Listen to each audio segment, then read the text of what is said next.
Welcome to Senior Insights. My name is Cynthia, and today we're having our weekly board meeting. For those of you who are new, we meet every single day.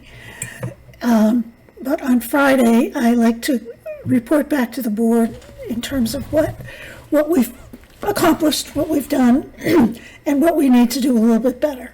So that's what we're going to talk about today. So if you're new, we'd love to have you. Faith always brings enough chairs so that everybody can sit. However, that is something that I need to bring up because Faith has put in an invoice because she's had to bring more chairs because more and more people are coming. Well, it's fabulous that more and more people are coming, but it's not fabulous that she has put in an invoice because this corporation doesn't make any money. As a matter of fact, the income is going down. Get it? So I would like to propose that someone volunteer to be the treasurer to keep tabs on the spending in this group. Okay, so let me know who wants to be treasurer in the comments, okay? Okay, so we're going to go through, I think, 5 videos that were posted this week. And the first one was the people in your life who make life brighter. And there were quite a few comments on that. Kimberly says, I try, and Kimberly is one of the people, you probably don't know her because she doesn't comment very much. She is very busy enjoying her retired life. She has a garden. And she spends most of her time in the garden, and she's kind of shied away from media for a while.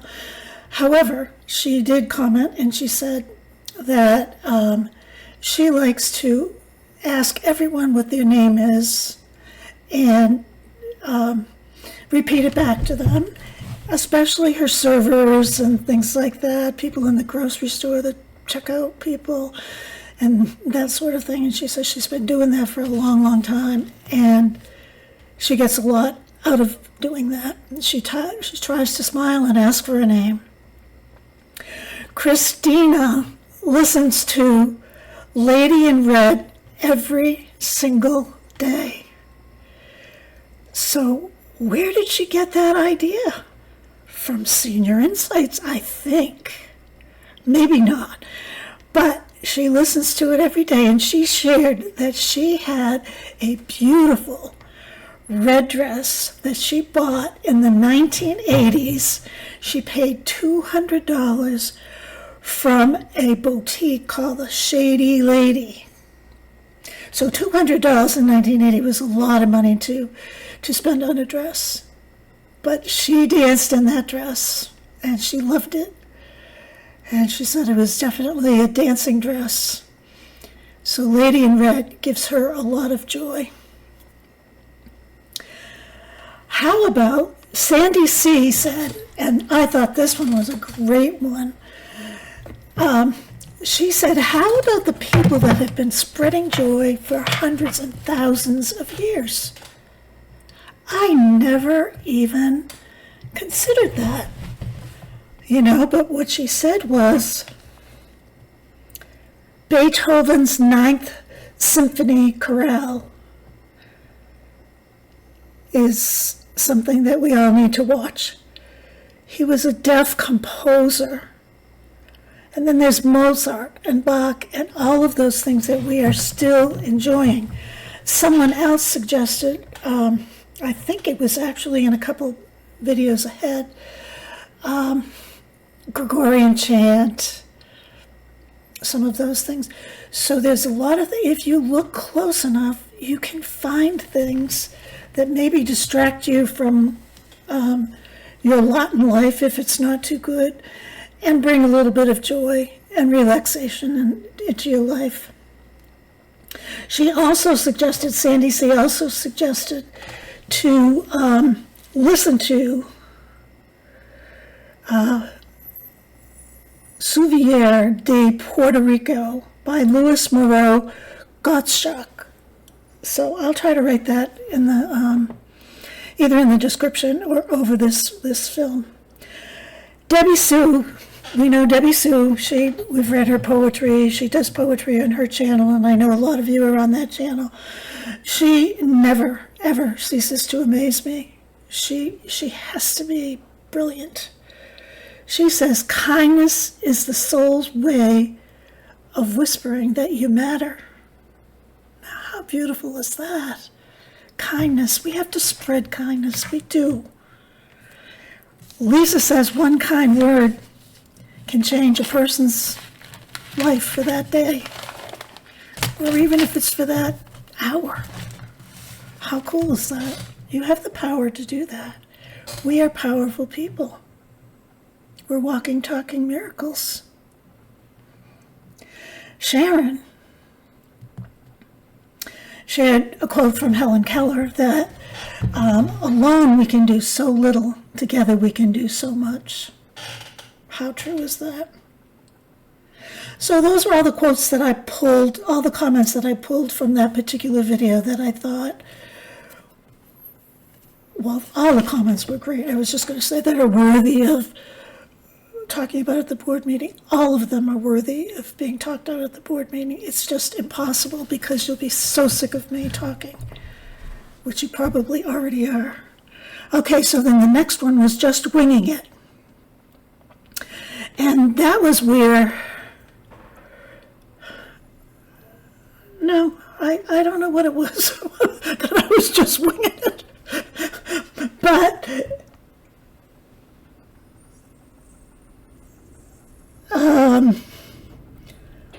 I wrote her name down, Eva, I think it is. She went to a surprise baby shower a day ahead. So guess what? It wasn't a surprise. So I guess I'm not so bad going to Carol and Vinny's the day before. She ruined the whole baby shower. That's awful.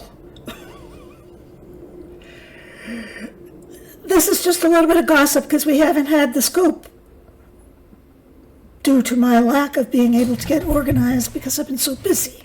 It's just because I'm so busy. It's not because I don't want to do it. But Jersey Girl is moving. And she's moving to her daughter's house because she's been having falls and stuff, and her daughter feels like she needs to be there. So let's wish her luck and help her, because downsizing, that kind of stuff is stressful, even though maybe she's looking forward to it. Maybe she's not looking forward to it, I don't know. But she's moving, so it's a challenge for her in her life. But she's just winging it, I guess. Connie made a comment about Steve Harvey. I responded, I love Steve Harvey when he did the channel when he had the channel where he talked to the little kids. But she wasn't talking about Steve Harvey. She was talking about Paul Harvey. He used to be a commentator on the radio. So do you remember Paul Harvey? Do you like Steve Harvey when he interviewed the little kids? So we have to find out about those things. You should be taking notes.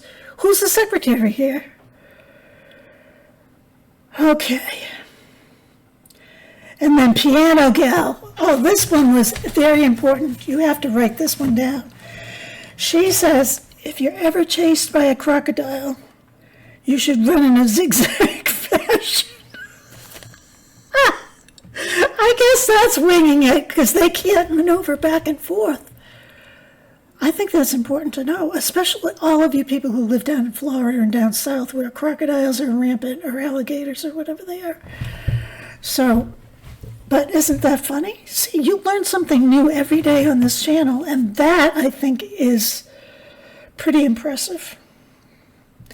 And Sandy C., leave it to her. She doesn't like balsamic vinegar, and she doesn't like malt vinegar either. So, do you guys like, what kind of vinegars do you like? Do you hate vinegar?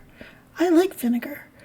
What about those people who take a spoonful of vinegar now for weight loss or something, and it has to be the vinegar that has the mother in it? We'll talk about that another time when we're talking about food. Renee, who is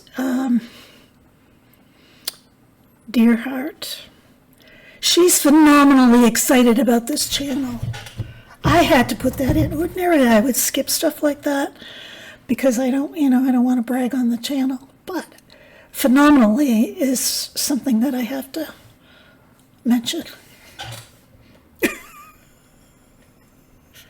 I want you to feel like this channel or this show. I like the idea of it being a show.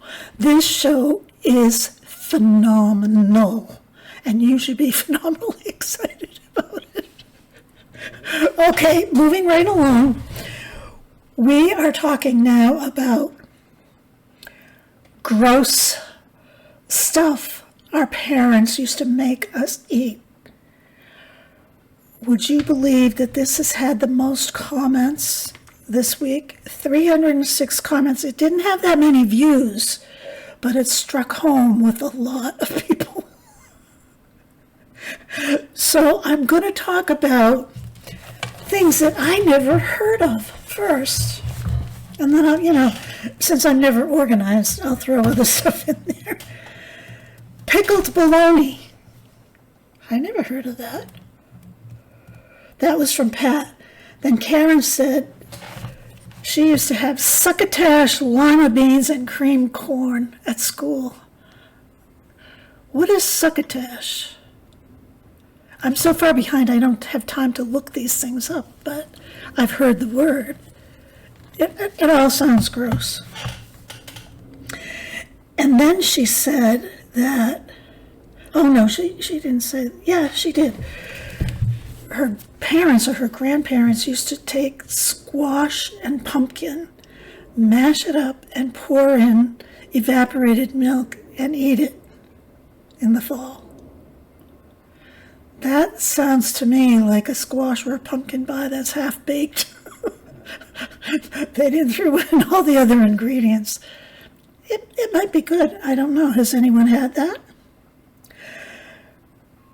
Carla said that she used to have to eat cow's brains in scrambled eggs.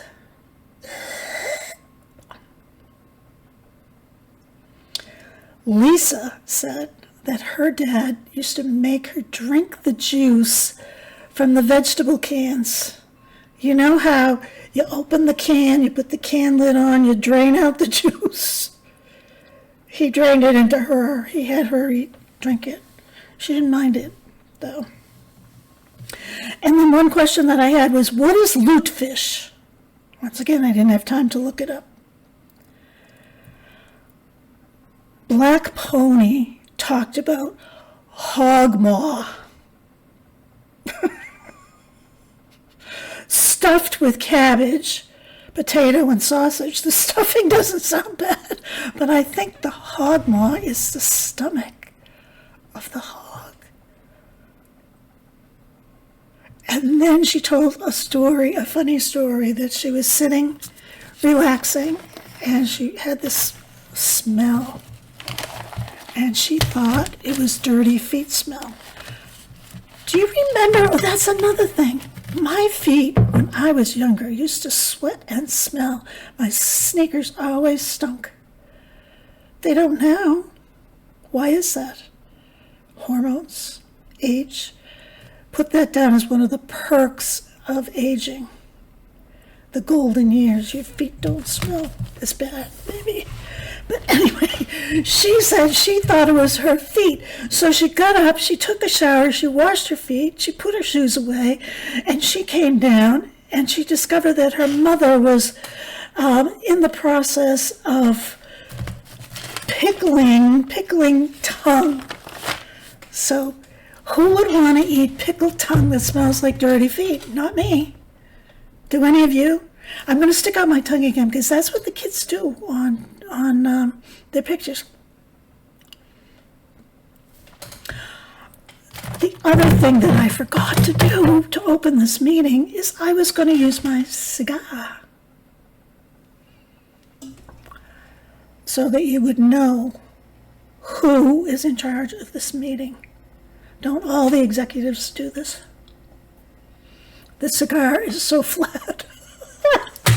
It's gotten a lot of use. Anyway, Eleanor's grandmother used to roast beef heart No, not roast beef. She used to take the heart of a cow and roast it, and it was delicious. Evie, from Evie's, I think it's Retired Life, her mother boiled tongue and mixed it with mayonnaise and tried to pass it off as tuna fish. How could that possibly be an imitation tuna fish? Does it taste like tuna fish, tongue? She must have had to doctor it up. Evie also flushed a hot dog down the toilet because she figured it was the same shape.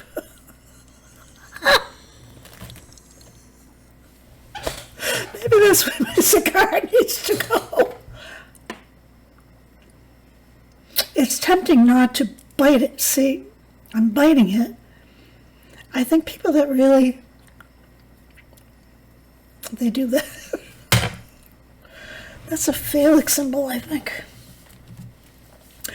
So Pat, she had a gross story about squirrels. She used to eat squirrels, and she used to tell people that the best part was picking the little teeth out of the head of the squirrel while she's eating it. Pulling the teeth apart, eating the tongue, and then cracking the skull to eat the brains.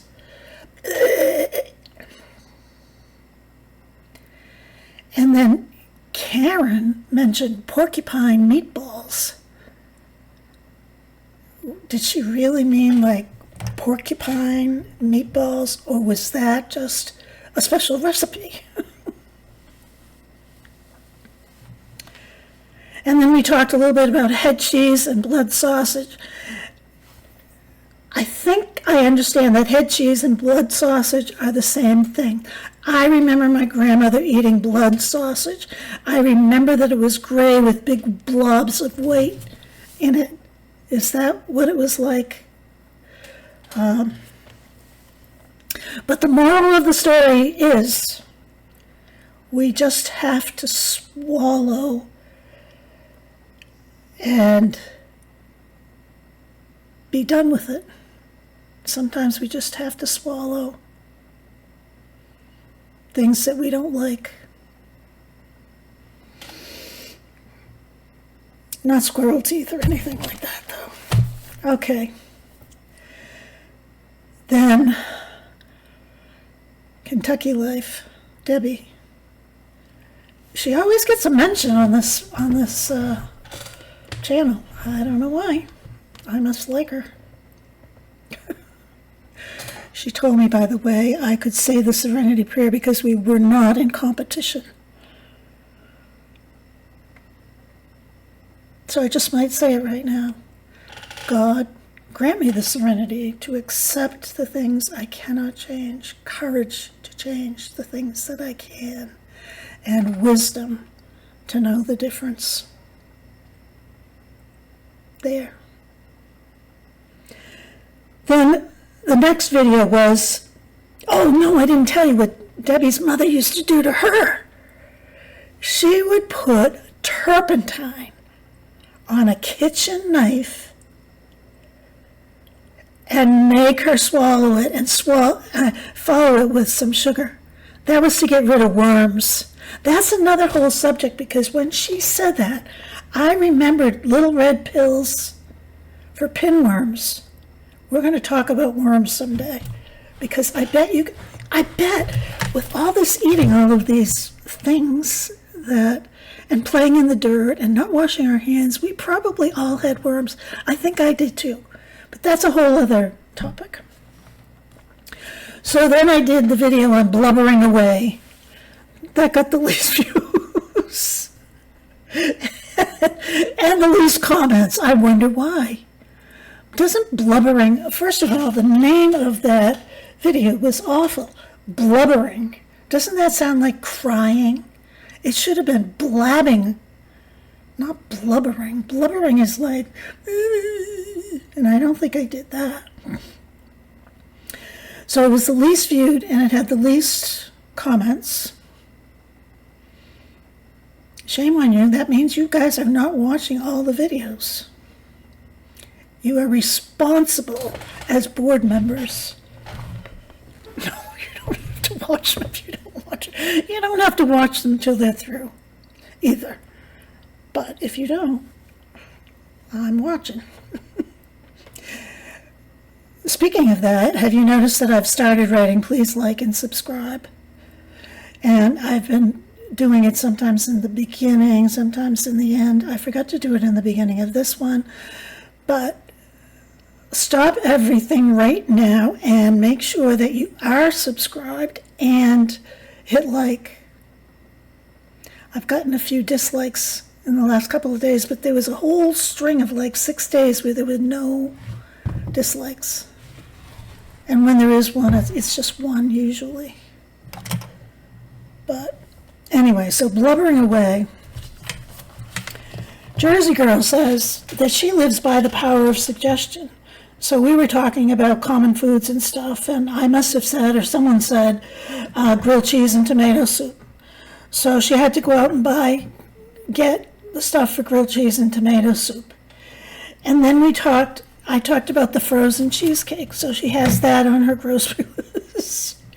Then we talked about the ice cream. I was making ice cream. I was considering making orange sherbet. And then I got into the idea of creamsicle because I think someone suggested it in a comment. And then I was trying to figure out, well, how do you make creamsicle ice cream? And Elizabeth suggested, why don't you just buy Turkey Hill creamsicle ice cream if you have Turkey Hill available? So that's what I'm going to do. But I'll tell you, I made some chocolate ice cream. It is to die for. It is really, really good. Now, chocolate isn't actually my favorite thing, but I'm looking for things that are easy and quick. And the ice cream maker was in my bathroom on the counter for 3 days. I finally got rid of it today. And I put it in the linen closet. So when my sisters come to visit, Francine will come out and say, oh, I see you have an ice cream maker in your linen closet. Anyway, come back tomorrow. Please like and subscribe, and I will see you again. Bye.